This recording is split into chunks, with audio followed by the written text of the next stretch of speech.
अस्सलाम वालेकुम। खालिद सैफुद्दीन आपके साथ। अभी मैं कोई डेली कॉल या मार्केट पे बात नहीं करूँगा। मैं इनफैक्ट बात करना चाह रहा हूँ जो यूट्यूब व्यूवर्स और फॉलोअर्स के सवाल हमें मैसेजेस की सूरत में मिले, और तो अक्सर उनका ये इसरार होता है कि इन मौज़ूआत पर बात की जाए, तो उस हवाले से ये वीडियो है। तो ये इंडेक्स या कल की मूव के बारे में कोई बात नहीं होगी इसमें। अच्छा, इस वीडियो का नाम आपने देखा होगा, इन्वेस्ट और स्पेकुलेट। स्पेकुलेशन पे बहुत लंबी बात करना तो सूदमंद इसलिए नहीं होगा कि स्पेकुलेशन जो है वो बाकायदा उसकी एक प्रॉपर एक वीडियो हमारे चैनल पे मौजूद है जो स्पेकुलेशन के हवाले से। मैं सिर्फ दोहरा देता हूँ कि हम स्पेकुलेशन को मार्केट्स का कोई नेगेटिव पार्ट नहीं समझते। उसकी वजह हमने उस वीडियो में बयान की है कि speculation provide liquidity, speculation provide opportunity for the trader to exit और एंटर इन द मार्केट। यानी कि स्पेकुलेटर का होना मार्केट से हमें निकलने में और मार्केट में एंटर होने में कई दफ़ा आसानियां फराहम करता है। जहां पर स्पेकुलेशन बहुत कम होती है तो उन मार्केट्स में फिर मार्केट मेकर्स को एंटर करने दिया जाता है। तो मार्केट मेकर जो होता है, फिर एक और टर्म होती है जो उसी मार्केट से हमारे बायर और सेलर के सौदे के बीच में का जो प्रॉफिट है उसका कुछ हिस्सा मार्केट मेकर खाता। सारी बात है, जब वो ये फैसिलिटी प्रोवाइड करता है पैसे की शक्ल में, इतना सारा पैसा इन्वेस्ट करता है, तो वो भी प्रॉफिट का हकदार होता है। तो वो एक बहुत ही नॉमिनल सा जो प्रॉफिट है वो लेता है। ये उस वक्त होता है जब मार्केट में लिक्विडिटी का फुकदान हो या कमी हो, तो ये चीज़ पैदा होती है। ठीक है ना। तो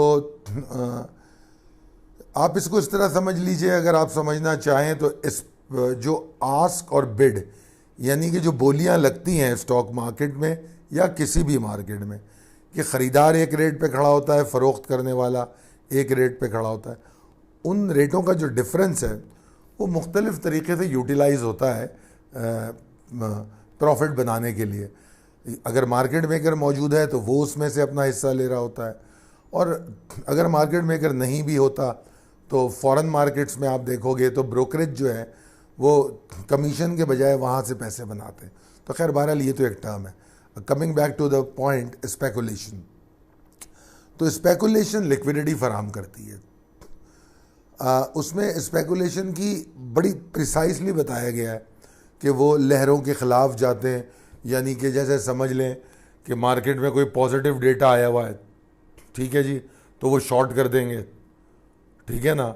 वो आपको बाइंग का मौका फराहम करते हैं और ख़ूब शॉर्ट करते हैं, और आपके अंदर अच्छा उनका जो नेगेटिव पहलू है वो उनका मुत्तहद होना है कि अगर वो बहुत ज़्यादा हो जाएं और उनमें उसको प्रोलॉन्ग कर दे उस टाइम पीरियड को, उस रैली को, तो उसमें फिर आम इन्वेस्टर या ट्रेडर जो है वो स्पेकुलेटर के हाथों नुकसान का शिकार भी होता है।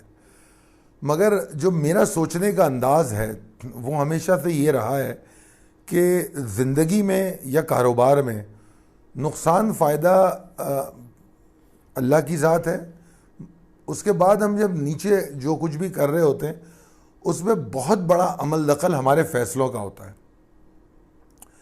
ये सब में आसान बात है कि आप बोल दें कि जी जनाब वो तो स्पेकुलेटर बड़े आ गए थे मार्केट में इसलिए मैं फंस गया और मैंने ऐसा हो गया वैसा हो गया और मैंने माल ऊपर ले लिया, मैं बेच नहीं सका। ये सेल्फ जस्टिफाई करने के तरीक़े हैं। जितने स्मार्ट ट्रेडर हैं, आप क्या समझते हैं, अगर फ़र्ज़ कीजिए मार्केट में 100 आदमी काम कर रहे हैं तो स्पेकुलेटर क्या 100 आदमियों को नुकसान पहुंचाते हैं? बिल्कुल भी नहीं।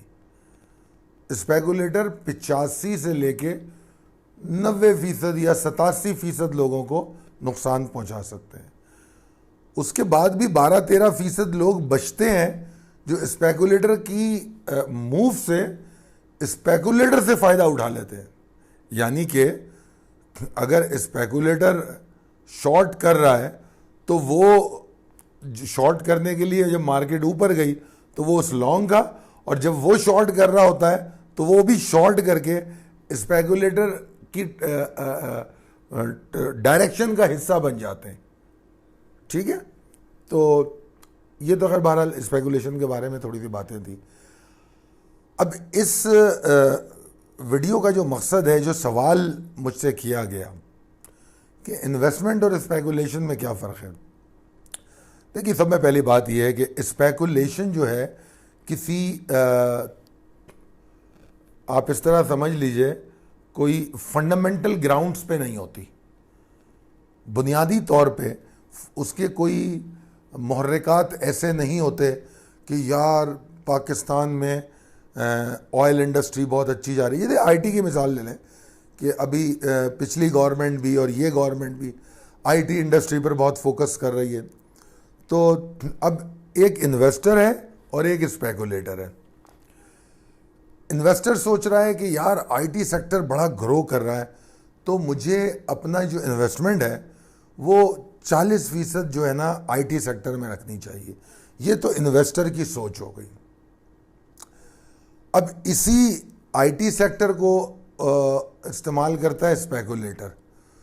तो स्पेकुलेटर मेजर करता है कि लोग किस वक्त ज़्यादा ख़रीदारी कर रहे हैं, या अब आपके सामने डेटा शाम को सारा आता है, आपके पास इंस्टीट्यूशंस की बाइंग सेलिंग आ जाती है, इंडिविजुअल्स की बाइंग सेलिंग आ जाती है, सेक्टर वाइज बाइंग सेलिंग आ जाती है, ब्रोकरेज हाउस की अपनी बाइंग सेलिंग आ जाती है। तो डेटा तो सारा पब्लिक होता है, आपको पता होता है।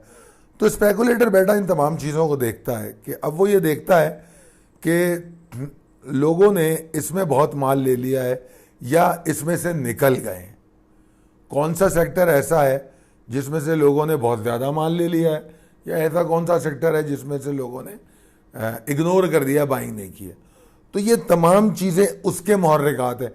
वो उसके फंडामेंटल्स को नहीं देख रहा, वो आपके हाथ में क्या माल पड़ा है उसको देख रहा है। एक बात ये, मैं आपको ग्राउंड की बातें बता रहा हूँ, मैं आपको किताबी बातें नहीं बता रहा, मैं आपको ग्राउंड रियलिटी बता रहा हूँ। जितनी किताबी बातें हैं स्पेकुलेशन के हवाले से वो मेरी उस वीडियो में मौजूद है। मैं आपको समझाने की कोशिश कर रहा हूँ जो ग्राउंड पे होता है। अब आईटी सेक्टर में फंडामेंटली देखकर इन्वेस्टमेंट कर दी गई 30%, 40%। अब आईटी सेक्टर में आए दिन कोई खबर आती है, उस खबर को का फ़ायदा उठाने के लिए, अब देखिए जी, जैसे मैं इसकी मिसाल जो फॉरेन मार्केट में हमारे साथ काम करते हैं उनको भी साथ साथ देना चाहता हूँ। चाहे वो क्रूड ऑयल हो, गोल्ड हो, यूएस डॉलर का डेटा हो, फॉरेन मार्केट्स हों, यूरो यूएसडी हो। आपको पता है ना, जिस तरह हमारे पास कॉरपोरेट अनाउंसमेंट्स होती हैं, उस तरह वहाँ पर रोज़ एक डेटा रिलीज़ होता है। उसके लिए investing.com और forexfactory.com पे पूरे महीने का आपके पास मौजूद होता है, किस तारीख को कितने बजे डेटा आएगा। तो स्पेकुलेशन क्या सिर्फ पाकिस्तान में होती है? दुनिया की हर मार्केट में होती है। स्पेकुलेशन के कुछ दर्जात हैं। वो दर्जात जितने बुलंद होते जाते हैं वो मनफी किरदार उसमें उजागर होना शुरू हो जाता है। यानी कि उसकी आखिरी हद अगर मैं बयान करूं तो उसके लिए लफ्ज सट्टा भी इस्तेमाल किया जा सकता है। जो आखिरी हुदूद, स्पेकुलेशन का आगाज जो है बड़ा पॉजिटिव है, providing liquidity to the market. फिर उसके दर्जात जब बुलंद होते हैं, कार्टेल बिल्ड होना, कि मिल के कुछ लोगों का स्पेकुलेट करके मार्केट को मैनिपुलेट करना। अब ये वो दर्जात हैं जो नेगेटिविटी की तरफ जाना शुरू होते हैं। इसमें कुछ दर्जात ऐसे हैं जो वाइट कॉलर क्राइम होते हैं, ठीक है ना, तो वो तमाम मार्केट्स में होते हैं। ऐसा नहीं है कि पाकिस्तान में होते हैं, दुनिया की हर मार्केट में होते हैं। तो ये अपने जहन से निकाल दीजिए। मगर देखिए, एक बात और याद रखिए, जब हमारे यहाँ छोटा बच्चा पैदा होता है और अब जब वो बाहर निकलने लगता है तो हम उसको छोटी छोटी बातें सिखा रहे होते हैं कि स्ट्रेंजर से बात नहीं करना, स्ट्रेंजर के साथ कहीं जाना नहीं, कोई चीज़ मत लेना। फिर और बड़ा होता है उसको रोड क्रॉस करने के तरीके बताते हैं। फिर वो बाईसाइकिल चलाने लगता है तो उसको बताते हैं कि देखो साइकिल चला रहे हो तो कोशिश करना, गाड़ी आए तो रुक जाना, गाड़ी को ऐसे करना। बहरहाल स्लोली एंड ग्रेजुअली हम उसकी ग्रोथ के साथ साथ उसको कोई ना कोई इल्म दे रहे होते हैं, दुनियावी इल्म के, दुनिया में किस तरह सरवाइव करना है, देते हैं ना। फिर ड्राइविंग, फिर उसके बाद बड़ा होने लगता है, जवान हो जाता है। इवन मेरी उम्र तक पहुंचने वाला शख्स, अल्हम्दुलिल्लाह, अल्लाह ताला मेरे वालिदैन को सलामत रखे, आज भी मेरे वालिद या वालदा मुझे नसीहत या तंबीह करते रहते हैं, कर सकते हैं। तो ये तो पूरी ज़िंदगी इंसान सीखता है। मेरे कुछ फैसले ऐसे हो सकते हैं जिस पर वालिद या वालदा कह सकते हैं कि आप ये बेहतर तौर पे कर सकते थे। तो पॉइंट मेरा ये चीज़ समझाने का ये था कि ये जो मामलात हैं बाहर मौजूद हैं, तो हम तरबियत कर रहे हैं, बच्चे को सिखा रहे हैं कि स्ट्रेंजर ये कर सकता है, ठीक है। तो उसी तरह जब मार्केट में ट्रेड करने जा रहे हो तो मार्केट के जो नेगेटिव एस्पेक्ट्स हैं वो एक आदमी को पता होने चाहिए, एक ट्रेडर को मालूम होना चाहिए कि ये नेगेटिव एस्पेक्ट है और ये मुमकिन है कि ऐसा हो। तो इसकी तैयारी होनी चाहिए, बजाय इसके तैयारी की जाए। अब मैं बाहर जाऊं कहीं, अपनी गाड़ी लॉक ना करूं, जैसा मेरे साथ हुआ। कराची को तो आप बड़ी अच्छी तरह जानते हैं। सिर्फ 2 मिनट के लिए, 2 मिनट हार्डली, इफ्तार के टाइम से 2 मिनट पहले मैंने गाड़ी में, हालांकि मैं हमेशा गाड़ी से फ़ोन लेके उतरता हूँ, 2 मिनट के लिए मैंने गाड़ी में फ़ोन छोड़ दिए कि मुझे कुछ लेना था, इफ्तार का टाइम था, जल्दी घर जाना था। और 2-3 मिनट बाद मैं आया हूँ तो मेरी गाड़ी का शीशा टूटा और फ़ोन चले गए। अब मैं, इसमें कोई शक नहीं, चोर ने चोरी की, गलत काम किया, गाड़ी का शीशा तोड़ा और फ़ोन ले गया, मगर इसमें मुझे अपनी गलती का भी एहसास बहुत शदीद हुआ कि मैंने फ़ोन गाड़ी में छोड़े क्यों। कराची में फ़ोन को गाड़ी में छोड़ना दावत गुनाह है। तो इसी तरह स्पेकुलेटर मार्केट में मौजूद है, मैनिपुलेटर मार्केट में हो सकता है, मार्केट को से फ़ायदा उठाने वाले मौजूद हो सकते हैं। तो अगर मैं उनकी चालों के ऊपर चल जाऊं या उनका चारा बन जाऊं तो ठीक है, बैठ के बातें करते रहिए, पूरी रात बैठ के सोशल मीडिया पे बात कीजिए कि यार मैंने तो बड़ा अच्छा माल ले लिया था, बहुत ज़बरदस्त एंट्री ली थी, बड़ा अच्छा हुआ था, ये हुआ था, बड़ी अच्छी खबर थी, मगर स्पेकुलेटर आ गया। ये सब बातें बेकार हैं, सब बातें बेकार हैं। फैसले हमारे होने चाहिए कि इस वक्त मार्केट में हो क्या रहा है। और पाकिस्तान तो मैं उन खुशकिस्मत मुल्कों में से एक समझता हूँ जिसके बेइंतहा टैलेंट को अपनी अकल इस्तेमाल करने की ज़रूरत भी नहीं पड़ती। ये बात क्यों कह रहा हूँ? इसलिए कह रहा हूँ कि most of the technology, most of the इल्म, मोस्ट ऑफ द साइंस हमको तैयार बाजार से मिल जाती है।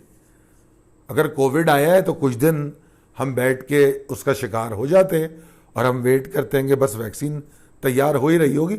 जैसे हमने लेबॉर्ट्रीज लगाई हुई हैं और उन लैब से जब वैक्सीन आ गई तो हमने लगा ली।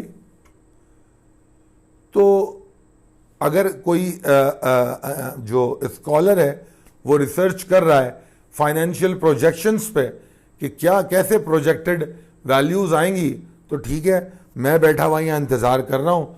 और वो साइंस उससे ले ली मैंने और मैंने फंडामेंटल एनालिसिस करनी शुरू कर दी। किसी ने, जापानीज़ ने, अमेरिकन्स ने टेक्निकल एनालिसिस शुरू कर दी, तो मैंने इंतज़ार किया। और पहले तो मैंने इनकार किया क्योंकि ये भी मेरी एक आदत है कि जब कोई नई टेक्नोलॉजी या इल्म दुनिया में मुतारिफ होता है तो मैं उससे इनकार करता हूँ, उससे इख्तलाफ करता हूँ और नुकसान उठाता हूँ, और उसके बाद स्लोली एंड ग्रेजुअली उस इल्म को मान लेता हूँ, उस पर अमल दरामद करता हूँ। फिर टेक्निकल एनालिसिस आ गई।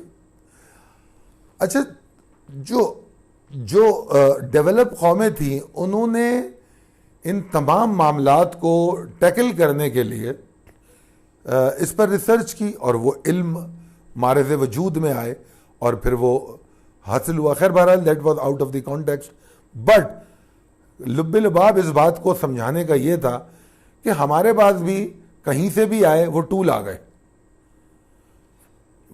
We know how to do the fundamental analysis, हमारे पास बड़े अच्छे अच्छे फंडामेंटल एनालिस्ट मौजूद हैं। ब्रोकरेज हाउस के एनालिस्ट कई दफ़ा बायस्ड होते हैं, मगर उनमें काफ़ी सारे अच्छे भी हैं। मगर बहरहाल पाकिस्तान में टैलेंट की कोई कमी नहीं है, बेहतरीन फंडामेंटल एनालिस्ट हैं। बस अल्लाह ना करे कि वो किसी कार्टेल या पॉलिटिकल पार्टी की तरफ झुकाव न रखते हों, तो बड़े अच्छे अच्छे फंडामेंटल एनालिस्ट मौजूद हैं।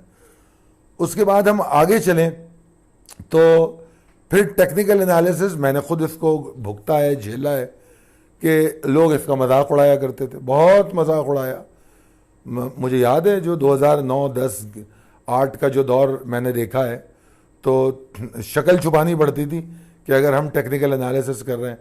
पिवट पॉइंट कैलकुलेटर को टेक्निकल एनालिसिस, वैसे तो आज भी कुछ लोग हैं जो उसको टेक्निकल एनालिसिस कहते हैं और समझते हैं। पूरी दुनिया में चार्टिस्ट कहा जाता है, जो लोग टेक्निकल एनालिसिस चार्ट के थ्रू कर रहे होते हैं वो चार्टिस्ट कहलाते हैं। और हमारे यहाँ पिवट पॉइंट कैलकुलेटर जो कि गूगल पे अवेलेबल था, उससे ब्रोकरेज हाउस जो है ना 3 सपोर्ट, 3 रेजिस्टेंस, 1 पिवट पॉइंट छाप के रोजाना ईमेल करता था। मुतमईन थे हम, क्योंकि हमें अकल तो इस्तेमाल करनी नहीं है, हमें नहीं सोचना समझना, हमें तैयार रिसर्च चाहिए। जैसा कि कोई बेवकूफ़ाना नैरेटिव सोशल मीडिया पे डेवलप हो जाए, हम उसको बगैर सोचे समझे फॉरवर्ड कर देते हैं, हम उस पर रिसर्च नहीं करते। तो यही कुछ हुआ, तो इसलिए हम ज़्यादा फंसते चले गए। तो ये बात हमको समझनी पड़ेगी, जब तक अल्लाह ताला ने जो अक्ल हमको अता की है हम उसका इस्तेमाल सही डायरेक्शन में नहीं करेंगे, तो हम कंक्लूजन अपना ड्रॉ होना चाहिए, कंक्लूजन अपना ड्रॉ होना चाहिए। मेरा अपना कोई फैसला, कोई नुक्ता नज़र होना चाहिए। बेशक वॉरेन बफेट बहुत बहुत बड़े आदमी हैं, बेशक बहुत बड़े आदमी हैं, ठीक है ना, और बड़े बड़े इन्वेस्टर्स की बात कर रहे हो, या बड़े बड़े टाइकून, वो कौन है, अली बाबा का मालिक, बड़े बड़े कोर्ट्स में पढ़ता रहता हूँ, सब कुछ ठीक है अपनी जगह। मगर इसका मतलब ये नहीं है कि मैं सिर्फ उनको कुछ इस तरह समझ लूँ नाउज़ुबिल्लाह कि बस जो रास्ता उन्होंने मुतय्यन कर दिया वही आखिरी रास्ता है। दुनिया चलती रहेगी, नई बातें आती रहेंगी, नई टेक्नोलॉजी आएगी, नई साइंस आएगी, नई रिसर्च आएगी, और हमको उसमें डेवलपमेंट मिलेगी। और मैं और आप, हम लोग भी वो लोग हैं जो इसमें मज़ीद बेहतरी की गुंजाइश को समझते हुए कुछ लेकर आ सकते हैं। जैसा कि मैंने अपनी कई वीडियोस में वॉरेन बफेट साहब से इख्तलाफ तो नहीं किया, मगर उनकी किसी बात को प्रिसाइसली थोड़ा सा अपनी मार्केट की जो हालात और मुल्क के जो हालात है उसके हिसाब से तब्दील करने की कोशिश की है।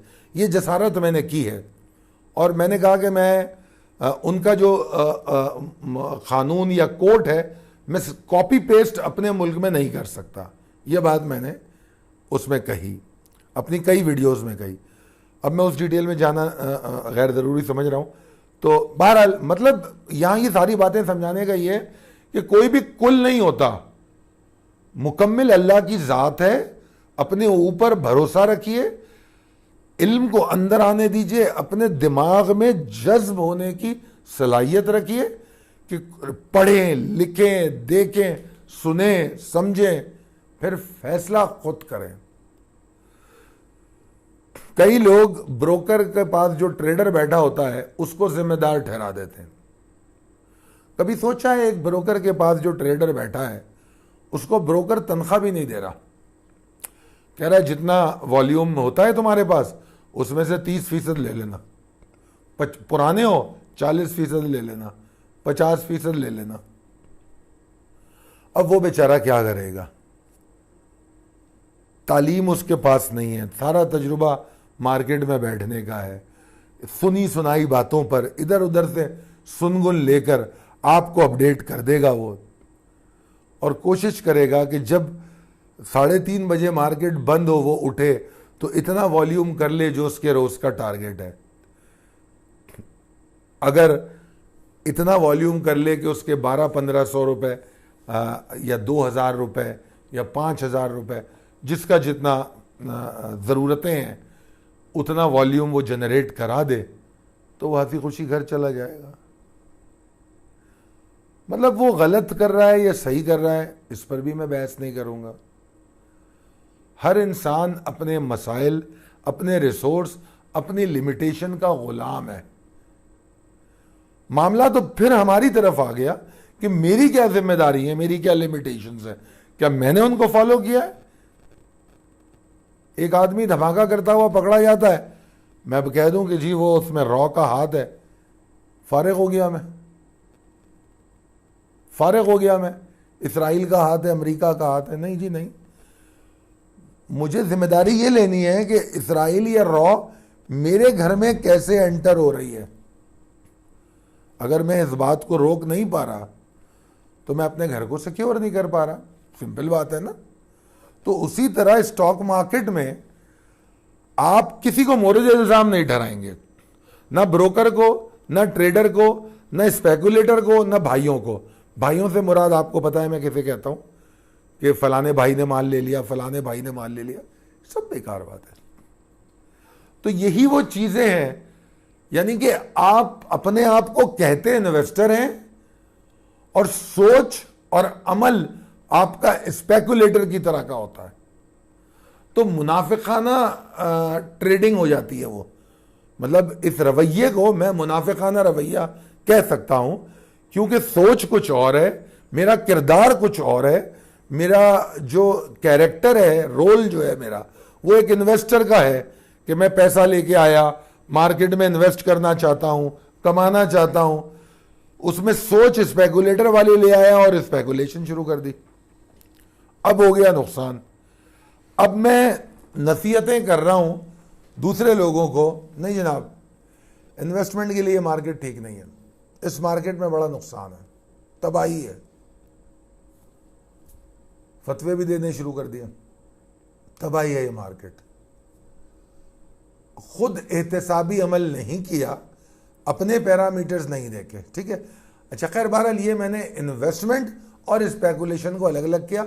अब आखिरी पॉइंट इसका मैं बता दूं कि स्पेकुलेटर जो है, जिस तरह मैंने बताया, उसका जो बेसिस है, जिस लॉजिक पे वो ट्रेड कर रहा है, वो आपका माइंडसेट है, आपकी ट्रेडिंग से फायदा उठाना है। इन्वेस्टर जो ट्रेड कर रहा है, उसके पास जो मेन लॉजिक है वो फंडामेंटल ग्राउंड्स हैं कि इस सेक्टर में, इस स्टॉक में क्या पॉसिबिलिटीज हैं। नंबर 2, इस वक्त ट्रेंड की सूरत हाल क्या है, ये भी उसको देखना होगा।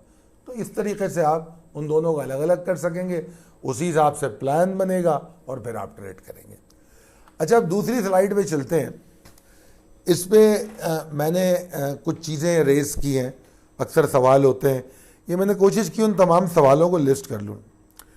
क्या वजह है कि बहुत सारे लोग, जिससे मैंने खुद कहा 87% लोग नुकसान में, क्यों, ऐसी क्या बात है? तो इसे मैंने समय पहले एक लाइन लिखी है, सीखो इससे पहले के लिए कमाने के लिए निकलो। सीखो इससे पहले के कमाने के लिए निकलो। तो आपका सीखना बहुत ज़रूरी है। अगर आप सीखते हैं तो निकलेंगे आगे, नहीं सीखते तो फिर जो सुना सुनी और देखा देखी, यार मैंने 2000 फलाना लिया हुआ है, यार मैं भी ले लेता हूँ, ले लो। अगर ये सोच है इन्वेस्टमेंट की, तब आइए। तो सीखो ताकि कमा सको। अच्छा, इसमें सब पहला पॉइंट मैंने लिखा है कि not having proper trading plan. जब आपके पास किसी काम को करने का प्लान ही ना हो, जैसे कि मिसाल देता हूं मैं आपको कि मैं घर का दरवाज़ा खोलूं, बाहर निकलूं, मुझे पता ही नहीं है कि मुझे जाना कहाँ है। मेरे घर से 3 रास्ते जाते हैं, मैं कैसे जाऊंगा? इस रोड पे जाना है, इस रोड पे जाना है, इस रोड पे जाना है, प्लान ही नहीं है। तो प्लान का ना होना, इसको दूसरे लफ्जों में आंखों पे पट्टी बांध के एक बंदे को बाहर छोड़ देना, एक आंखों वाले आदमी को आंखों पे पट्टी बांध के बाहर छोड़ दे और बोले जाओ मंजिल तक पहुंचो। कौन सी मंजिल, क्या देखेगा, कहां जाएगा? तो ब्लाइंड फोल्डेड अगर आप किसी चीज पर अमल दरामद करें तो क्या होगा? तो ट्रेडिंग प्लान का होना, खुली आंखें होना, चीज़ों को समझना, क्या फंडामेंटल ग्राउंड है, टेक्निकली ये स्टॉक क्या कह रहा है, एंट्री लेनी है नहीं लेनी है, क्या हालात चल रहे हैं, सियासी हालात में क्या पॉसिबिलिटीज़ हैं, माशी हालात में क्या पॉसिबिलिटीज़ हैं, ये तमाम चीज़ें सोची जाती हैं। और फिर अगर आप शॉर्ट टर्म ट्रेडर हैं तो आपका trading plan short term trading के हवाले से भी होता है। तो ट्रेडिंग प्लान का होना बहुत ज़रूरी है। ट्रेडिंग प्लान पर भी वीडियो है, अगर अलग से समझना चाहते हैं समझ लीजिए, उस वीडियो को देख लीजिए। उसके बाद ओवर एक्साइटमेंट, जिस तरह काफ़ी सारे जो लोग हैं पुराने, वो हमेशा ये कहते हैं कि जुआ ऐसी चीज़ है उसमें पहले फर्स्ट टाइम आदमी ज़रूर जीतता है और वही चीज़ उसको अट्रैक्ट कर देती है और फिर वो तबाही की तरफ चला जाता है। तो इसी तरह एक ट्रेड जो होती है कामयाब ट्रेड, वो हम जैसे बहुत से लोगों को ओवर एक्साइटेड कर देती है और हम समझते हैं कि बस मुझे तो आ गया, समझ लिया मैंने, अब क्या मुझे सीखना, अब क्या मुझे समझना, तो मैं ये कर दूंगा, अब तो मैं वो कर दूंगा। गलत तरीका है। मार्केट बढ़ रही है, ओवर एक्साइट हो जाना गलत तरीका है। अपने ट्रेडिंग प्लान और पैरामीटर्स, अपने क़वाइद व ज़वाबित, अपनी औकात को नहीं भूलना चाहिए। मतलब मेरी औकात है 5 लाख का अकाउंट है, औकात क्या है? Net equity. हर ट्रेडर की औकात उसकी नेट इक्विटी है। 5 लाख के अकाउंट में 20 लाख का माल लेने की कोशिश, औकात से बढ़ के कमालात। इसका फ़ायदा आपको नहीं, ब्रोकर को होता है। आपको ऐसा लगता है क्योंकि आपने अकाउंट खोलते हुए भी सारी जिद बहस इसी बात पे की थी कि कमीशन कम करो, एक्सपोजर ज़्यादा दो। अब तो ब्रोकर, बहुत से ब्रोकर ऐसे हैं जो बहस भी नहीं करते। अब क्या, सालों से मैं देख रहा हूँ, बल्कि जब से मैं मार्केट में आया हूँ मैंने ब्रोकर्स को एक्सपोजर और कमीशन पे बहस करते नहीं देखा। अच्छा दे देंगे, मिल जाएगा, काम करो देख लेंगे, अगर हमें समझ में आया तो दे देंगे। और फिर देखते हैं जब काम कर रहा ही है तो जनाब दबा के एक्सपोजर दे देते हैं। उससे होता क्या है? आपके ख्याल में वो अपनी जेब से पैसा आपको दे रहा होता है। एक्सपोजर या मार्जिन ट्रेडिंग ये तो ट्रांसफर हो रही होती है। ब्रोकर को स्टॉक एक्सचेंज एक्सपोजर देता है। क्या स्टॉक एक्सचेंज में 5 करोड़ शेयर का काम करता है एक ब्रोकर, तो स्टॉक एक्सचेंज को वो 5 करोड़ रुपए रखवाता है क्या? नहीं, उसको भी एक्सपोजर मिलता है। वो एक्सपोजर वो आपको ट्रांसफ़र कर देता है, थोड़ा सा एड ऑन वो आपको ज़्यादा भी दे देता है। मगर वो ज़्यादा देता क्यों है? बड़ी प्रिसाइसली देख रहा होता है आपका बॉटम क्या है। जिस दिन आपका वो बॉटम उसको नज़र आता है, वो आपके लॉस को नहीं देख रहा, वो इस बात को देख रहा है कि कहाँ उसको लॉस होगा। क्योंकि आपके पास 5 लाख हैं तो वो 5 लाख ख़त्म कब हो सकते हैं? उस 5 लाख के ख़त्म होने से पहले वो आपको एक फ़ोन करेगा, सौदे काट देगा। आपके 5 लाख जो हैं वो 50,000 रह जाएंगे, 4.5 लाख का नुकसान आपको हो जाएगा और इतने अरसे में उसको जो कमीशन मिला वो मिल गया। एक ऐसे आदमी से जिसकी औकात 5 लाख की थी, जो कमीशन जनरेट कर सकता था 1,000 का, उसको उसने इतना माल दिला दिया कि उसने कमीशन जनरेट कर दिया 15-20 हज़ार का। कमीशन ब्रोकर को मिल गया, आप फारिग हो गए, वो चला गया। Over excitement. एक्सपोजर यूज करना चाहिए। मैं किसी भी चीज़ के खिलाफ नहीं हूँ। जो भी टूल मार्केट में है वो हमारे मफाद के लिए है, मैं उसके खिलाफ नहीं हूँ, मगर अब अपने मफाद में इस्तेमाल करें ना। ब्रोकर के मफाद में क्यों इस्तेमाल कर रहे हैं? मतलब मार्केट नीचे गिर रही है, एवरेज करने के लिए इस्तेमाल किया जा रहा है, मत करो। हाँ, एक स्टॉक लिया 10 रुपए का, टेक्निकली वो 12 के ऊपर और तेज हो रहा है, तो 12 के ऊपर और खरीदो, एक्सपोजर पे खरीदो, कोई बात नहीं। तो बहरहाल ये ओवर एक्साइटमेंट है। फियर एंड ग्रीड पे बहुत बात कर चुके हैं। ट्रेडिंग रूल्स पढ़ लो, वहाँ पर भी मैंने कहा है, और ये हर एक में होता है। मतलब आप अनोखे नहीं हैं, मैं अनोखा नहीं हूँ। दुनिया के हर आदमी में खौफ और लालच का अंसर मौजूद होता है, तो ट्रेडिंग करते हुए वो थोड़ा उजागर हो जाता है, सामने आ जाता है, नॉर्मल बात है।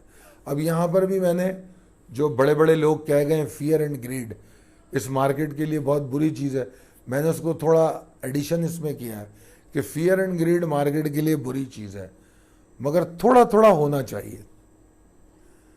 अगर थोड़ा थोड़ा होगा तो लंबे टारगेट भी चेस करोगे ट्रेलिंग स्टॉप लॉस के साथ। अगर थोड़ा थोड़ा डर रहेगा तुम्हारे अंदर तो तुम रिस्क मैनेजमेंट अच्छी करोगे। अगर बिल्कुल बेखौफ हो जाओगे, अगर बिल्कुल डर नहीं होगा तो रिस्क मैनेजमेंट नहीं करोगे, बस यार मैंने ले लिया, कुछ नहीं होता। तो मुझे बिल्कुल बेखौफी नहीं चाहिए और बिल्कुल बगैर लालच के नहीं चाहिए। थोड़ी सी लालच रियलिस्टिक ग्राउंड पे होनी चाहिए। रियलिस्टिक ग्राउंड क्या है? एक स्टॉक है जो फंडामेंटली 20 रुपए तक जा सकता है, 17 रुपए से वो चलना शुरू हुआ, स्पेकुलेटर एंटर हो गया उसमें, स्पेकुलेटर एंटर हुआ और उसमें फंडामेंटली उसकी जो मूव बनती है वो 20 रुपए तक जस्टिफाई है, मगर वो स्टॉक 20 रुपए से 30 रुपए तक भी चला जाता है। तो अब अगर आप सिर्फ बाय बुक्स चलेंगे तो आप 20 रुपए पे माल बेच देंगे, मगर आप थोड़ी सी लालच अगर रखेंगे, okay fine, I will follow the speculators, और मैं ये जो स्पेकुलेशन हो रही है, ये जो रैली बन रही है इसको लेके, इस फंडामेंटल को लेके, मैं इसके पीछे पीछे चलता हूँ। तो उसके पीछे पीछे चले, मगर साथ में स्टॉप लॉस ऊपर आता रहा। जहाँ से वो मुड़ा आप बाहर निकल गए, तो 20 की बजाय आप 25 पे निकल गए, 22 पे निकल गए, 27 पे निकल गए। ऐसे मौके बहुत मिलते हैं।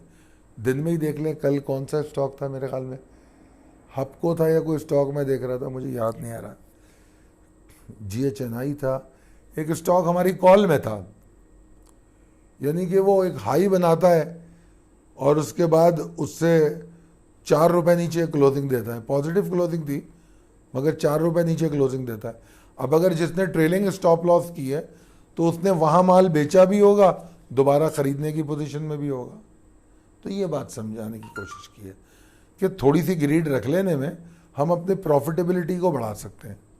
थोड़ा सा खौफ रख लेने से हम अपने रिस्क मैनेजमेंट को बेहतर कर सकते हैं। ठीक है, आगे चलते हैं। Ignoring trading rules. अच्छा, इस पे क्या बात करूं? ट्रेडिंग रूल्स वैसे तो बहुत सारे हैं, मगर कुछ ट्रेडिंग रूल्स 2-2, 3-3 मिनट की वीडियोस हमारी चैनल पे पड़ी हुई हैं, उसको देखें। जो लर्न ट्रेडिंग हमारी जो क्या कहते हैं उसको, लिस्टिंग है, उसमें आप जाके वीडियो लिस्टिंग जो है उसमें जाएं तो आपको ट्रेडिंग रूल्स मिलेंगे, उनको पढ़ लीजिए। उसके बाद रिवेंज ट्रेडिंग, इस पर भी मैं अपनी बहुत सी वीडियोस में बात कर चुका हूँ। रिवेंज ट्रेडिंग अपने नाम के हिसाब से इंतकामी कार्रवाई। अच्छा, इंतकाम भी किससे, गुस्सा भी किस पर, जिसको पता ही नहीं है कि आप उससे नाराज हैं। यानी कि मुझे गुस्सा लकी से है। न यूनुस साहब को पता है, यूनुस ग्रुप को, कि खालिद सैफुद्दीन लकी से नाराज है, ना उसकी मैनेजमेंट को, किसी को भी नहीं पता। मैं नाराज हूं कि लकी में मुझे 4 रुपए का नुकसान हो गया। अब लकी में अगली ट्रेड करने जा रहा हूं तो क्या कर रहा हूं कि उस 4 रुपए के नुकसान को अब जो नई ट्रेड करने जा रहा हूं उससे पूरा करना चाहता हूं। तो नई ट्रेड का प्रॉफिट 4 रुपए चाहिए मुझे, ठीक है, पुराना नुकसान 4 रुपए यहां से निकालना है। तो अपने तौर पे मैंने कैलकुलेशन की 8 रुपए। लकी से मुझे 8 रुपए चाहिए। अब लकी का ट्रेंड जो है इस वक्त का, वो लेट सपोज 3 रुपए का है। वो 3 रुपए ऊपर गया, वहां एग्जॉस्ट हुआ और नीचे आना शुरू हो गया। मगर चूंकि मुझे 8 रुपए चाहिए थे, मैंने नहीं बेचा, मैंने नहीं माना ट्रेंड को, एग्जॉर्शन रिजेक्ट कर दी, स्टॉप लॉस की बात ही नहीं की, मुझे 8 रुपए चाहिए। मेरे भाई, इस मार्केट में मैथमेटिकल कैलकुलेशन पे ट्रेडिंग नहीं हो सकती। मैथमेटिकल कैलकुलेशन पे ट्रेडिंग नहीं हो सकती। मैथमेटिकल कैलकुलेशन किसको कह रहा हूं कि यार 10% प्रॉफिट होना चाहिए, 2 रुपए प्रॉफिट होना चाहिए, 3 रुपए का स्टॉप लॉस होना चाहिए। कुछ लोग कहते हैं, बल्कि मैंने बाहर की मार्केट में भी मैंने देखा, उस वक्त मैंने किसी को सुना कि you can put your 10% in risk management, कि जब किसी ट्रेड पे तुम्हें अपनी इन्वेस्टमेंट का 10% नुकसान होने लगे तो तुम माल बेच दो।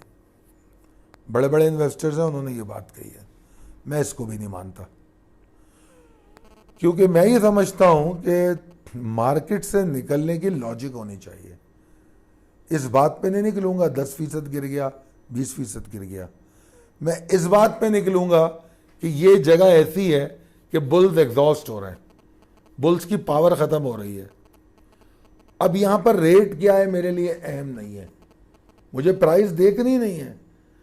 मैं प्रॉफिट में हूं, लॉस में हूं, इससे कोई गरज नहीं है। मुझे निकलना है, यहां पर हर हाल में निकलना है। अब अगर आप मैथमेटिकल कैलकुलेशन करेंगे कि 8 रुपए ऊपर निकलूंगा, तो यार वो लकी सीमेंट को थोड़ी पता है कि खालिद साहब को 8 रुपए चाहिए, और लकी सीमेंट थोड़ी अपने शेयर को चला रहा है, शेयर को तो मार्केट चला रही है। तो ये समझने की बात है, मैथमेटिकल कैलकुलेशन पे ट्रेडिंग नहीं होती। लोग बांध के बैठ जाते हैं, यार मैं तो 2 रुपए का स्टॉप लॉस लेता हूँ, मैं तो 5 रुपए का स्टॉप लॉस लेता हूँ, मैं तो भाई सीधा हिसाब रखा हुआ है, 3 रुपए का प्रॉफिट, 6 रुपए का स्टॉप लॉस। अच्छा, बड़े फाखिराना अंदाज में ये बातें काफ़ी सारे लोगों को मैंने करते हुए भी देखा है।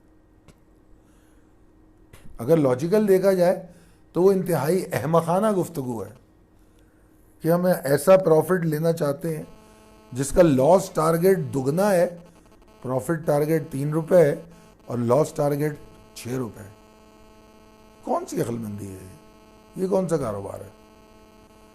कभी मेरे पास आए ऑफिस में और मैं आपसे कहूं कि जनाब मुझे बिजनेस करना है, और आप कहेंगे कि हाँ जी एक बिजनेस है, 1 लाख रुपए लगाइए, 70% चांसेस नुकसान के हैं, नुकसान होगा तो 70% चला जाएगा और प्रॉफिट आया तो 30% आएगा।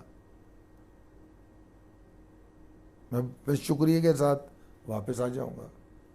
मगर ट्रेडिंग में ऐसा नहीं होता, लोग करते।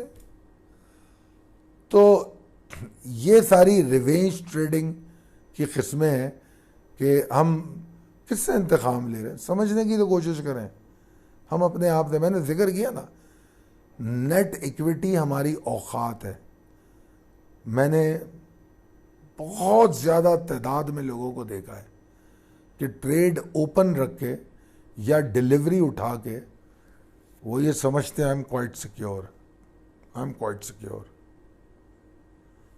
मतलब चलो जिसने डिलीवरी उठाई हुई है वो निस्बतन उनसे बेहतर है जिन्होंने ओपन सौदे रखे हुए हैं, मगर हैं दोनों गलत। तो किस से लड़ रहे हैं? मार्केट से लड़ा जा सकता है? मार्केट से नहीं लड़ा जा सकता। मैं लड़के बैठ जाऊं, मैं तो क्रूड जनाब $200 का बेचूंगा। हो सकता है हमारी ज़िंदगी में आए ना आए, हमें नहीं पता, 200 का भी हो जाएगा। मगर 200 का होने तक वो कितने दफ़ा 50 पे आएगा, कितने दफ़ा 150 पे जाएगा, कितने दफ़ा 60 पे आएगा, मुझे 200 पे बेचना है। ये लड़ाई है, ये एक इंतकामी रवैया है। कारोबार में इंतकामी रवैये नहीं चलते, होने नहीं चाहिए, बड़ा कूल एंड काम होना चाहिए। इसलिए मैंने कई दफ़ा समझाया भी है कि एक ट्रेडर जो है उसका जो दिमागी हालत है वो बड़ी रिलैक्स होनी चाहिए, काम, तब वो दुरुस्त फैसले कर सकेगा। ऐसे ही गुस्से को हराम नहीं कहा जाता, कोई वजह होगी ना। मायूसी और गुस्से को हराम या करार देना हम बचपन से सुनते आए हैं बुजुर्गों से, उसकी ऑथेंटिसिटी पे मैं बहस नहीं कर रहा, मगर मायूसी और गुस्सा तबाही है, तबाही, कारोबार में भी और आम जिंदगी में भी। ठीक है जी। तो बहरहाल ये तो रिवेंज ट्रेडिंग थी। अनडिसिप्लिन ट्रेडिंग, इस पे भी ज़्यादा बात करने की ज़रूरत नहीं है। ये जो तमाम चीज़ें डिस्कस हो रही हैं, ये एक डिसिप्लिन है।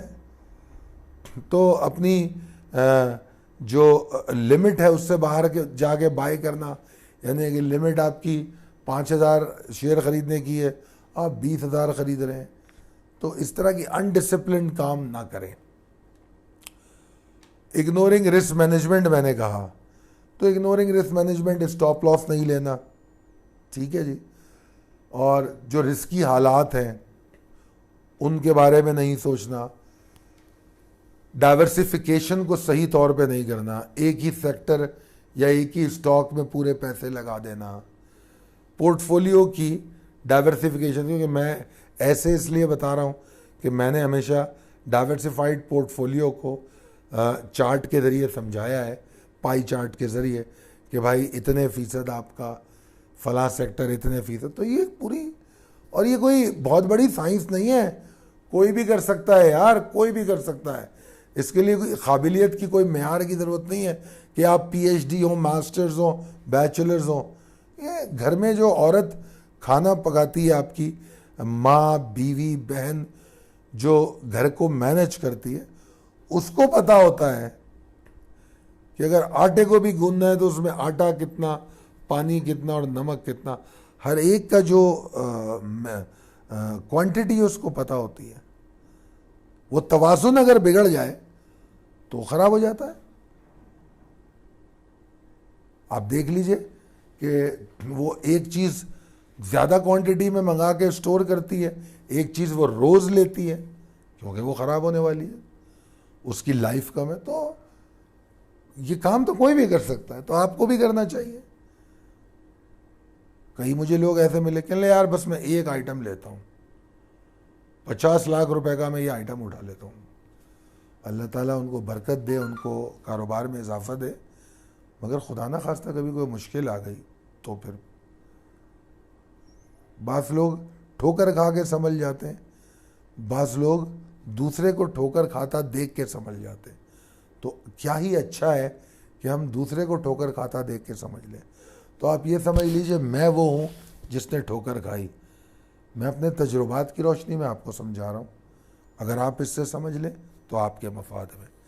इसका आखिरी पॉइंट बहुत अहम है, चेजिंग सोशल मीडिया अननेसेसरली, इससे बड़ा बेजार हूँ। अभी तो खैर अल्लाह का शुक्र है बहुत सारी चीज़ें सामने आ गई।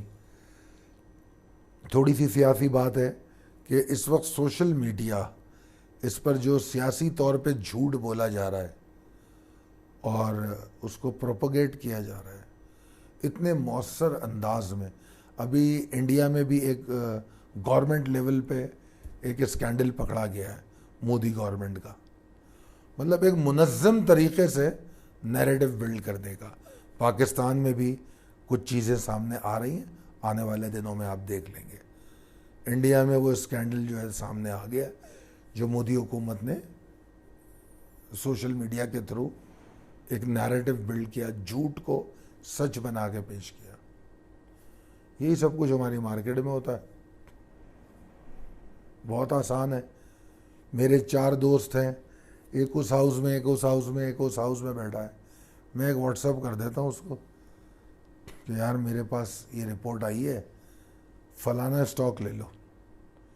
सिर्फ 4 लोगों को कहता हूँ, वो 4 जो हैं आगे एक एक बंदा 10 लोगों को बोलता है, वो 40 को बता देता है। और मैंने वो एक बात व्हाट्सएप के 5 ग्रुपों में शेयर कर दी, वो 5 ग्रुप वाले आगे 10 ग्रुपों में शेयर कर दें, वो 10 ग्रुप वाले, कई दफ़ा आप देखते हैं ना रिपीट चल रहा होता है, क्योंकि वो और मैं दोनों उस ग्रुप में मौजूद हैं। बस जनाब, हमारी मार्केट में लोग ही कितने हैं, कितने एक्टिव अकाउंट हैं, कितने लोग ट्रेड करने वाले हैं। हमारी मार्केट को तो मैनिपुलेट करना बहुत आसान है, बहुत आसान है। इतना सा वॉल्यूम होता है, इतने से लोग हैं, सिर्फ आहिस्ता से व्हाट्सएप पे बोलना बहुत है, बस जनाब। उसके बाद तबाही। और मैं देखता हूँ पूरा दिन बैठ के मार्केट को देख रहे हैं, फिर पूरी रात बैठ के सोशल मीडिया पे गुफ्तगू हो रही है, ज़बरदस्त डिबेटें हो रही हैं। देखने में तो ऐसा लगता है बड़ी इल्मी गुफ्तगू हो रही है, मगर इल्मी गुफ्तगू नहीं है वो। Defending your narrative. पाकिस्तान की समय बड़ी problem, we are discussing things for defending our self, और एफिलिएशंस, आवर पार्टी और आवर बिलीव्स, उनको डिफेंड करने के लिए हम नैरेटिव बिल्डिंग कर रहे हैं।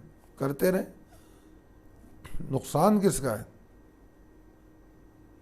इवेंचुअली नुकसान आपका है। कितना भी शोर कर लो, सोशल मीडिया में 247 मेंबर हैं, तो वो 247 मेंबर को थोड़ी लॉस होगा, जो अमल पैरा हो रहे हैं उनको लॉस होगा।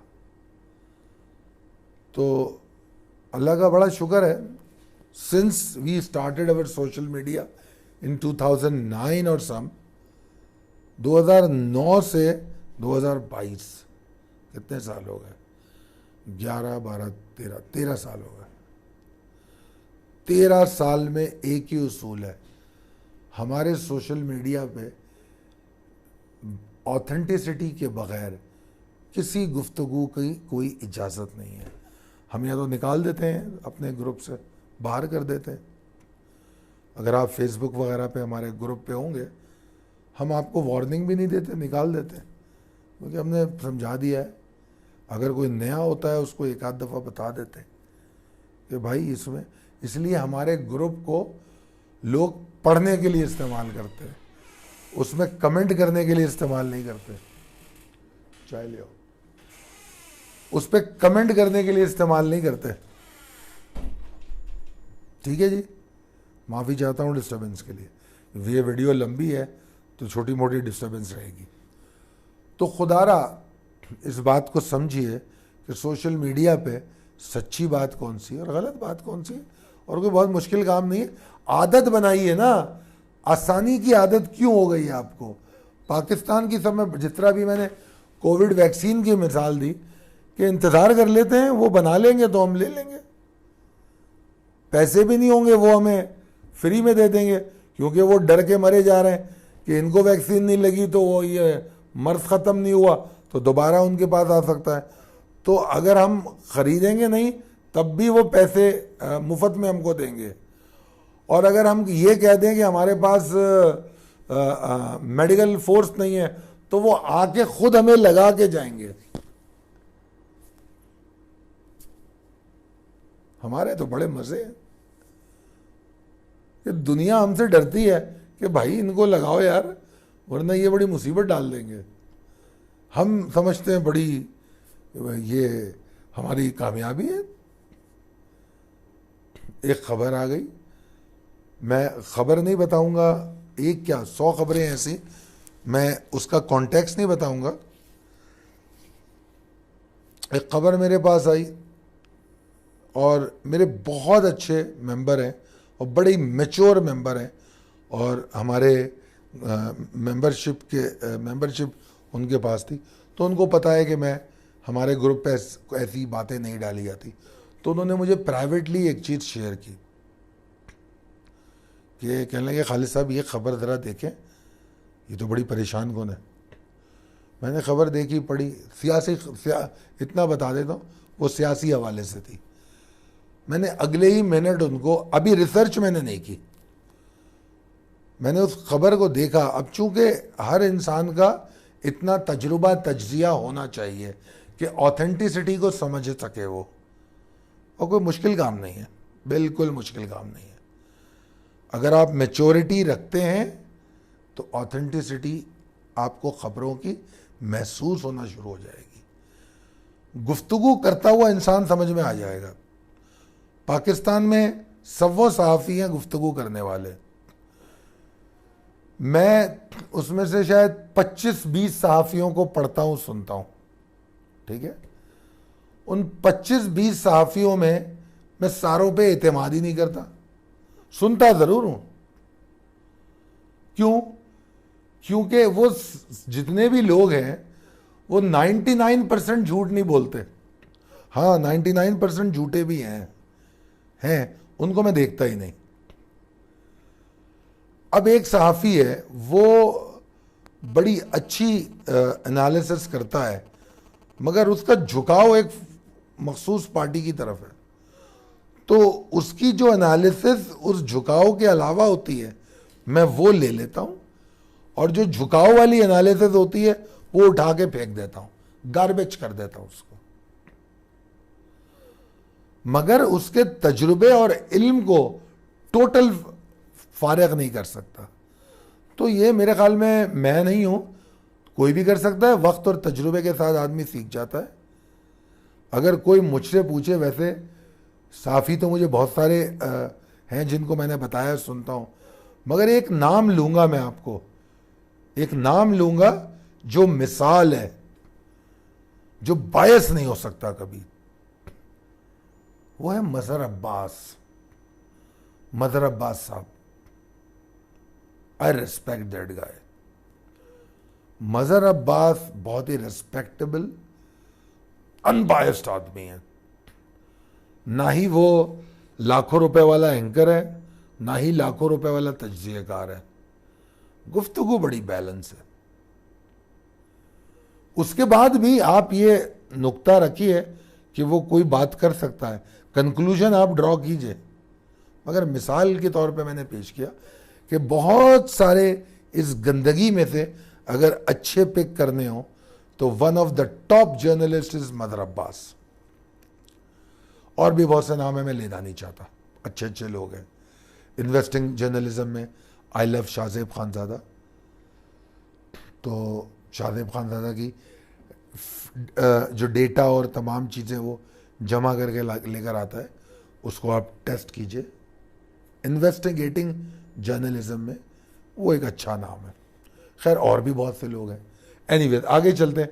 तो ऑथेंटिसिटी चेक करने का बेहतरीन तरीका ये है कि अगर हमारी पाकिस्तानी न्यूज़ है तो जो हमारी रेगुलेटेड मीडिया है, अगर उस पर यह खबर आई है तो कुछ वेटेज है। वर्ल्ड प्रेस वाली बहुत सारी वेबसाइट्स हैं, अगर उनकी खबरें हैं तो खुदारा उनसे बचिए। इस तरह की शक्ल की पोस्ट होती है कि ऐसा लगता है कोई ऑथेंटिक खबर है, होती नहीं है वो। हजारों फेक वेबसाइट बनी हुई हैं, हजारों करोड़ों की तादाद में, ठीक है। तो सोशल मीडिया पे ऑथेंटिसिटी को चेक करना बहुत ज़रूरी है। खैर बड़ी लंबी गुफ्तगू हो गई। यहाँ पर मैं एल्बर्ट आइंस्टाइन की एक बात शेयर करना चाहूँगा, क्योंकि मैं नहीं चाहता कि आप लोग किसी भी चीज़ को नेगेटिव लें और उसको गलत तौर पे समझें। तो एल्बर्ट आइंस्टाइन ने एक बात कही कि stay away from negative people, they have a problem for every solution. ज़रा समझिएगा, पूरी उल्टी बात की कि हम ये कहें कि हमारे पास सोल्यूशन है हर मसले का, उनके पास मसला है हर सोल्यूशन पर। तो ऐसे लोगों से दूर रहें। ये कौन लोग हैं? ये डिप्रेस लोग हैं। ये डिप्रेस लोग हैं। आप जब कोई काम करने जाएंगे ना, खैर मैं मिसालें बड़ी लंबी लंबी हो जाती हैं, बहुत दे चुका हूँ। मैंने अपने पास ये बड़ा तजुर्बा किया है। मैंने कई ऐसे आलिमाना गुफ्तगू करते हुए लोग देखे स्टॉक मार्केट के बारे में, और जब मैंने उनसे स्पेसिफिकली सवाल किया कि आप स्टॉक का आपका कितना तजुर्बा है, तो उन्होंने मुझे एक जवाब दिया, अरे यार हम पागल थोड़ी हैं, हम तो कभी नहीं करते स्टॉक मार्केट में काम। और उस पर आलिमाना गुफ्तगू फरमा रहे हैं। वो क्या स्टॉक पे तबसरा करेंगे जब इस मार्केट को देखा नहीं, समझा नहीं, काम नहीं किया? उनको हक भी नहीं है बात करने का। मगर वो मायूस लोग हैं। यहां पर इन्होंने यही बात की है कि ऐसे लोगों से दूर रहें जो नेगेटिव हैं, जो मनफी सोच रखते हैं और वो हर सॉल्यूशन का प्रॉब्लम ढूंढ निकालते हैं, बजाय इसके जैसे मेरे सामने टॉक शोज आते हैं जिसमें प्रॉब्लम्स पे बहस होती है, झगड़े होते हैं, सॉल्यूशन कोई नहीं देता, सॉल्यूशन कोई नहीं देता। पॉइंट समझ रहे हैं आप? तो हमें सॉल्यूशन चाहिए। तो पानी लाना, तो जब सॉल्यूशन नहीं देंगे तो वो मुकम्मल बात नहीं। टॉक शो शुरू ऐसे होता है जैसे वो बड़ी अच्छी गुफ्तगू करने जा रहे हैं, आज बड़ा अच्छा मुद्दा उन्होंने उठा लिया है और यकीनी तौर पे आज इसको सॉल्व करके उठेंगे। आखिर में देखता हूँ कि एंकर उसको कंक्लूड कर रहा होता है। बड़ी सैर हासिल गुफ्तगू रही, मगर बदकिस्मती से हम किसी नतीजे पर नहीं पहुँच सके। जो गुफ्तगू के पार्टिसिपेंट्स थे उन्होंने अपने अपने नैरेटिव्स को मीडिया के जरिए सोशलाइज कर दिया, प्रोपोगेट कर दिया और चले गए। सबने फायदा उठाया। उस एंकर ने अपने शो को कामयाब करना था, रेटिंग का फायदा उठाया। उन लोगों ने अपने नैरेटिव को, एजेंडे को प्रोपोगेट करना था, उसका फायदा उठाया और वो काम खत्म हो गया। सॉल्यूशन नहीं निकला। मुझे और आपको कोई फायदा नहीं हुआ। मैंने कई दफा 2-3 वकला को देखा है कि तीनों वकला एक ही बात पर मुख्तलिफ एंगल्स पे कह रहे हैं। वो कह रहा है ये आईनी है, वो कह रहा है ये गैर आईनी है, वो कह रहा है इस तरीके से ये आईनी है। अब मैं तो आइन को ही नहीं समझ रहा, मेरे को तो आइन ही नहीं समझ आ रहा कि इसमें मतलब इस वक्त सुबह है ये भी हकीकत है और इस वक्त रात है ये भी हकीकत है। क्या ऐसा हो सकता है? क्या ऐसा हो सकता है? हो रहा है। तो आप इसका हिस्सा ना बनिए, ठीक है ना? ऐसे नेगेटिव और इर्रिस्पॉन्सिबल चीज़ों से दूर रहिए, ठीक है जी। फिर उसके बाद निकोलस मरे साहब की मैंने एक बात कोट की है यहां पर कि optimism is essential to achievement and it is also the foundation of courage and the true progress. दुरुस्त बात है। अगर कोई, जैसे हमारी टीम जो है कोई मैच खेलने जा रही है, वो मैच खेलने जा रही है और मैं जो हूं ये सोच लूं कि ये तो हारना है मैच, टीम का मोराल होगा, वो उस ताकत से खेल नहीं सकेगी। जब जंग होती है तो कोई भी जो लीडर होता है, फौजी होता है, वो ये नहीं कहता कि बड़ी से बड़ी ताकत के सामने जब लड़ने जाता है तो वो अपने पीछे फौजियों को ये नहीं समझाता कि हम हार जाएंगे, बहुत बड़ी ताकत है ये। वो कहता है हम इनको भून के रख देंगे, हम में ताकत है, जज्बा है। नहीं तो फिर भाई लड़ाई पे जाओ क्यों? सीधे सीधे एग्रीमेंट साइन करो, फारिग हो जाओ। ऐसा होता नहीं है, रियलिटी बेस्ड नहीं है ये। तो किसी भी अचीवमेंट के लिए ऑप्टिमिज्म का होना जरूरी है। इस स्लाइड में जो मैंने ये दोनों बातें की हैं वो सिर्फ इसलिए की है कि अगर मनफी सोच रखते हो तो रिजल्ट भी मनफी लोगे, और आपको ऐसे लोग बहुत मिलेंगे। देखा ना, मैंने कहा था बर्बाद हो जाओगे।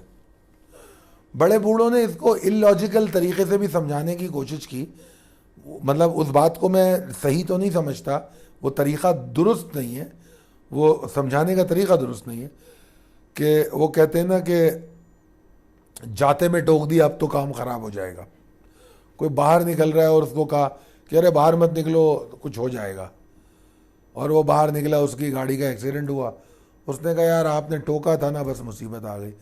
तो ये टोका शोका तो मैं नहीं मानता, मगर मैं इस बात को ज़रूर मानता हूँ कि ऑप्टिमिज्म यानी कि सिर्फ गाड़ी में बैठना, दुनिया में सब में ज्यादा अमवात कार एक्सीडेंट से होती है, रोड एक्सीडेंट से, और सब में कम अमवात मेरे ख्याल में हवाई जहाज से होती है। मगर एयर क्रैश का खौफ जितना है गाड़ी में बैठते हुए, मतलब बहुत से लोग गाड़ी में बैठते हुए इतना नहीं घबराते होंगे, जहाज में बैठते हुए एक दफा जरूर सोचते होंगे यार एयर क्रैश ना हो जाए। ये रियलिटी है। अब अगर कोई ये मनफी सोच रखने वाला आदमी हो, वो तो गाड़ी में नहीं बैठेगा कि एक्सीडेंट हो जाएगा। तो हम उम्मीद और ऑप्टिमिज्म में पूरी जिंदगी गाड़ी में बैठते हैं।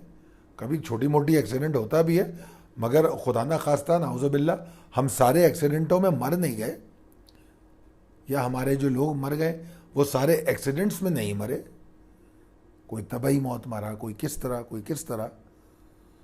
तो ये मैंने ज़रा साबित करने की कोशिश की, बगैर ऑप्टिमिज्म के अचीवमेंट नहीं हो सकता। और ऑप्टिमिज्म को यहां इन्होंने foundation of courage and true progress करार दिया, यानी कि बाकायदा बुनियादी बात करार दिया है। यानी किसी चीज का आगाज अगर ऑप्टिमिज्म को उर्दू में क्या कहते हैं, नहीं खुशफहमी तो नहीं कहते, बहरहाल ऑप्टिमिज्म नहीं होगा अगर मुस्बत सोच नहीं होगी, मुस्बत ख्याल नहीं होगा आपके जहन में, तो आप जीत ही नहीं सकते, वो मुकाबला ही नहीं जीत सकते। अगर क्रिकेट की टीम खेल रही हो, 2 मैच हार जाए, तो तीसरे मैच में उसका मोराल डाउन हो जाता है, क्योंकि सीरीज हार चुका होता है वो। हालांकि खेलता वो तीसरे मैच को भी जीतने के लिए कि यार कम से कम सीरीज में 1 मैच तो जीत जाओ, मगर मोराल की जो परसेंटेज है वो कुछ डाउन होती है, बिकॉज के सीरीज हार चुका होता है, लोगों के टिकट कम बिकते हैं उसके, तो ऐसा होता है। अच्छा, यहाँ एक सवाल और हुआ था कि हमारी 2020 में एक वीडियो आई थी जिसमें हमने कहा था कि 50,000 से कारोबार कीजिए। तो अब वो 2020 की वीडियो है, लोग अभी भी कांटेक्ट करते हैं और कहते हैं कि यार आपने तो कहा था 50,000, अभी आपकी टीम जो है वो कहती है कि 1 लाख का अकाउंट खोलो, 2 लाख का अकाउंट खोलो। देखिए जनाब, ज़रा इस बात को भी ध्यान में रखिएगा कि 2020 में डॉलर कहाँ था, 2020 में क्रूड ऑयल कहाँ था। तो क्रूड ऑयल का एक कॉन्ट्रैक्ट कितने का था, गोल्ड का एक कॉन्ट्रैक्ट कितने का था, फिर जो कॉन्ट्रैक्ट प्राइस होती है वो वॉलेटिलिटी, ग्लोबल मार्केट सिचुएशन और रिस्क मैनेजमेंट के हवाले से ऊपर नीचे होती है। तो अगर उसमें तब्दीली हुई है, कॉन्ट्रैक्ट प्राइस बढ़ गई है, 19,000 का मेरे ख्याल में कॉन्ट्रैक्ट है, हम 3,000, 2,700 और 4,000 का कॉन्ट्रैक्ट ट्रेड करते थे, तो जाहिर बात है आपकी इन्वेस्टमेंट भी बढ़ जाएगी। तो पाकिस्तान मर्केंटाइल एक्सचेंज में हम मुकम्मल, वैसे तो स्टॉक एक्सचेंज में भी हम यही सर्विस ऑफर कर रहे हैं, जो नए लोग हमें ज्वाइन करेंगे हम उनको मुकम्मल सपोर्ट देंगे। हम उनको किसी हद तक मर्केंटाइल एक्सचेंज में इनिशियल ट्रेनिंग भी दी जा रही है, उसके बाद डेली कॉल उनको दी जा रही है। उनको न सिर्फ ये कि बल्कि हम समझा रहे हैं। और देखिए, ये जो आखिरी मेरी स्लाइड है जिसे मैंने कहा है कि अगर आप अपने नुकसान को रोकना और ट्रेडिंग में मुनाफा करना चाहते हैं, तो ये जो तमाम वीडियो में जितनी गुफ्तगू हुई है इसको दोबारा से सुन लें। छोटी सी बात है, समझ लें इसको कि इतनी देर मैंने क्या गुफ्तगू की है। और यहाँ पर एक नंबर दिया हुआ है 0345-619-0443, 0345-619-0443। एक बात मेरी याद रखिएगा कि मैं व्लॉगर नहीं हूँ कोई, मैं कोई चैनल इसलिए नहीं चला रहा कि मुझे सब्सक्रिप्शन, व्यूज़ और लाइक्स मिले। नो, मेरा ये टारगेट नहीं है। मेरा टारगेट सिर्फ इतना है, अगर 10 लोग भी मुझे सुन लें और देख लें और उनको कोई फ़ायदा पहुंच जाए, तो ये जो मैंने इतना टाइम लगाया है इस वीडियो को बनाने में वो मेरा टाइम पूरा हो जाता है। और अल्लाह का बड़ा शुक्र है जो आप लोगों के कमेंट्स, अप्रिसिएशन और तमाम चीज़ें मुझे मिलती रहती हैं वक्तन फ़ौक्तन, वो मेरी एनर्जी बढ़ाने के लिए काफ़ी है। इस वीडियो को करने के लिए मैं बहुत दिनों से मुझ पे प्रेशर था और मैंने सोचा था एक साथ मिला के करूँगा, भले तवील गुफ्तगू हो, मैं बार बार टाइम निकालना मेरे लिए मुश्किल हो जाता है। तो बहरहाल अगर आप हमारी इन सर्विसेज का फ़ायदा उठाना चाहते हैं तो ये जो स्लाइड पे नंबर आ रहा है 034561904443, PSX और PMX तमाम लोग फ़ायदा उठा सकते हैं। और जो डाइवर्सिफिकेशन के लिए मैंने बार बार जिक्र किया है कि मर्केंटाइल एक्सचेंज में एक्सपोजर अपना ज़रूर रखें, उसके लिए ज़्यादा पैसों की ज़रूरत नहीं है। बहुत शुक्रिया मुझे सुनने का, देखने का। और जो लर्न ट्रेडिंग की जो हमारी लिस्टिंग है उसमें बहुत सी वीडियो हैं जो आपके लिए फ़ायदेमंद होंगी। बहुत शुक्रिया। अल्लाह हाफ़िज़।